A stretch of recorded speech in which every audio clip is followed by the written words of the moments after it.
Hi everybody, welcome back to my bi-weekly budgeting videos. This is going to be for my paycheck from January the 29th, which is today. Look at me actually doing the budgeting video on the day of the paycheck. Woohoo! Okay, so my balance in my account right now is $1,512.50. I don't know if you remember, but from last paycheck, I ended up with a safety net at the end of like $473.82, and I was super psyched because never has it been so large. And then I overspent during the past 2 weeks on groceries, cat food, so you know, really exciting things. But then I had some bills that I thought would fall onto this paycheck that actually ended up coming out prior to this paycheck. So my gym membership pulled out, and something else. Oh, my cell phone bill. I got the notification that it was due, and technically it wasn't due, well, isn't due until I think the 31st of this month. But I realized if I waited until this payday, there's not enough business days of processing time for the payment to go through, and I didn't want to be late on it. So I kind of took money from that safety net to be able to pay those bills, just to make sure that, well, I mean, for the cell phone, to make sure that it got paid on time. For the other ones, they just automatically withdrew, so that wasn't really up to me. They just went. My pen seems to be dying a little bit. So like always, we start with taking out part of rent to put into a sinking fund.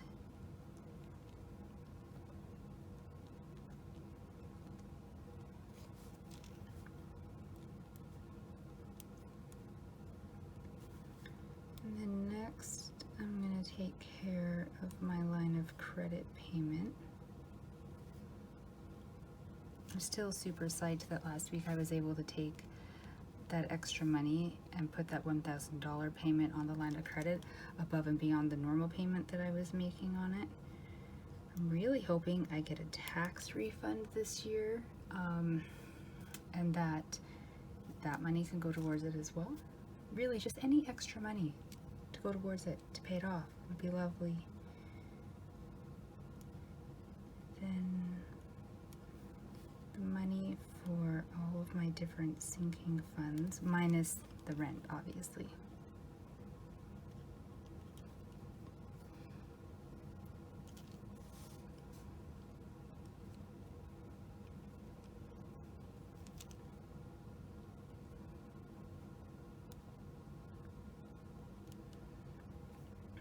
What is next?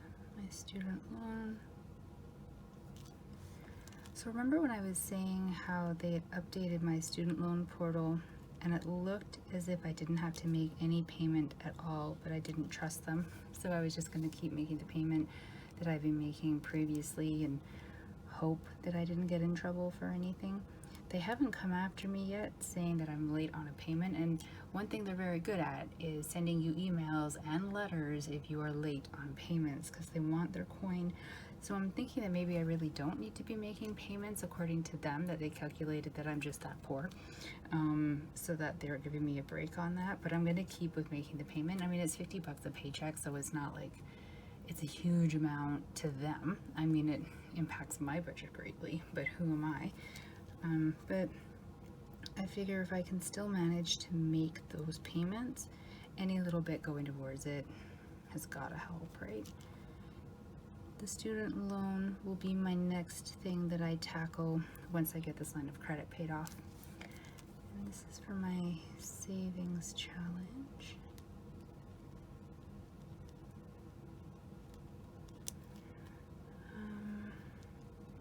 I do have a balance on my Visa.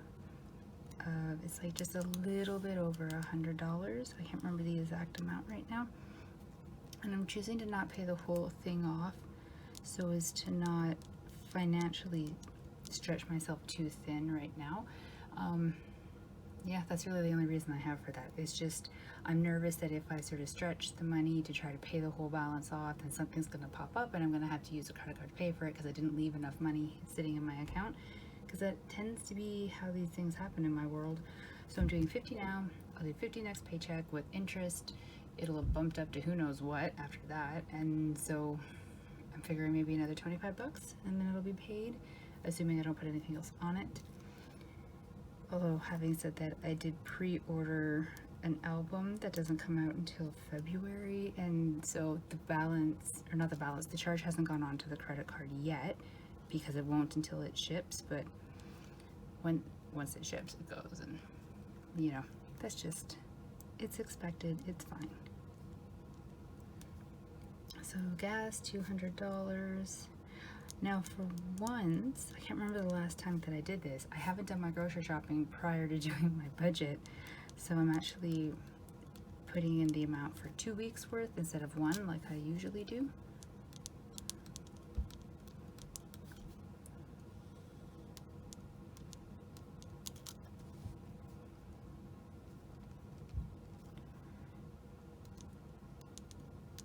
Okay, so my safety net leftover is $220.38, which is quite a deduction from the last month's safety net of the $473 and change, which, I mean, makes me sad, but it was bills and then another bill and then groceries. I really should have been more careful on the groceries, but it is what it is, right? It's already done. So this is the budget for this paycheck. Now I'll go and I'll pull out the sinking funds into the individual smaller amounts and put it into the different accounts. And yeah, this is it. Nothing really exciting this paycheck. So I hope you guys had a really great January. Let's see what happens in February for all of us. And yeah, have a great one, you guys. Bye. Hey guys, I'm back. I know you thought that you were done with me, but I'm always talking about how I'm taking that total amount for my sinking funds, the $238.05, and then breaking it up into the smaller accounts that I actually save it in. And I thought I would show you really quick what that looks like, although on camera maybe it's too cluttered and messy to really be able to see it very well. I'm not sure. So I have these different sinking funds.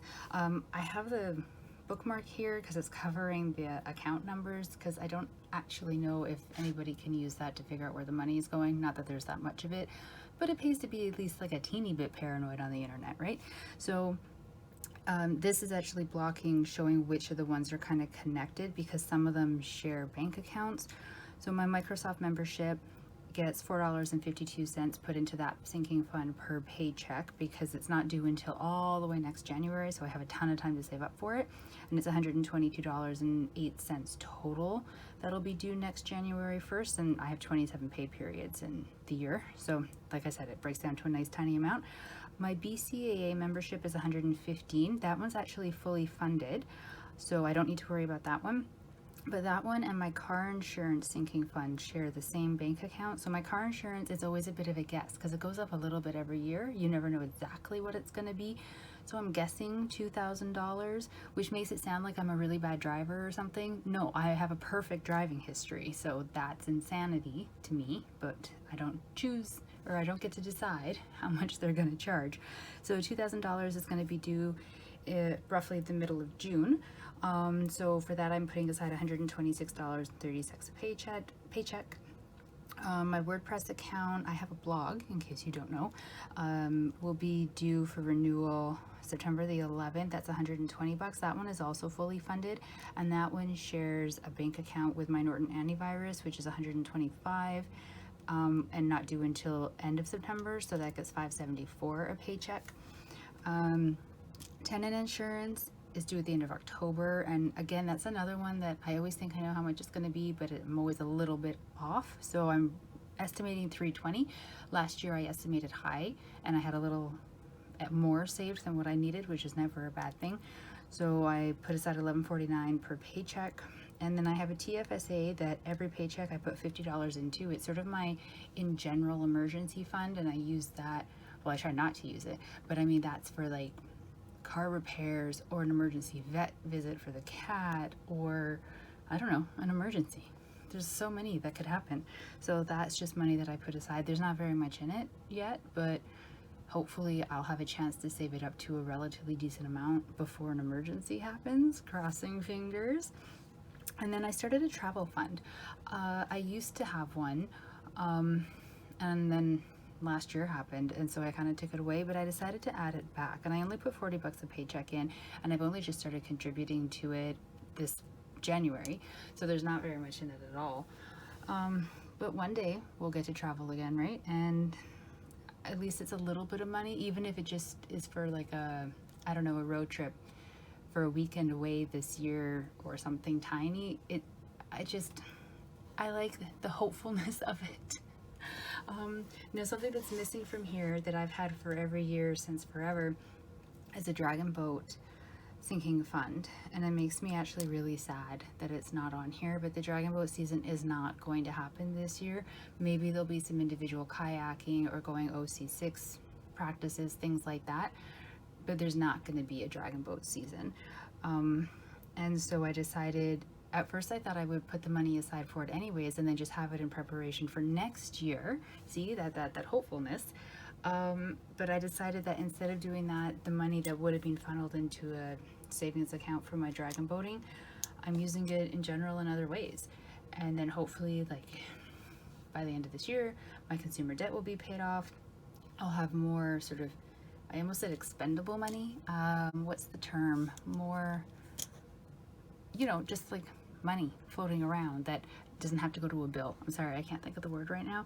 So then that money I'll start to put into savings for dragon boating for when it finally comes back. But for now, it didn't really make sense. If I was thinking with my brain and not with like what I wish would be happening this year, it didn't make sense to be putting money towards something that isn't gonna happen. So yeah, all of that totals up to my $238.05 that I pull out every paycheck to put into my sinking funds that you see on my regular bi-weekly budgeting videos. There you go. Okay, I really am going this time, I swear. I'll talk to you guys in a couple weeks. Bye.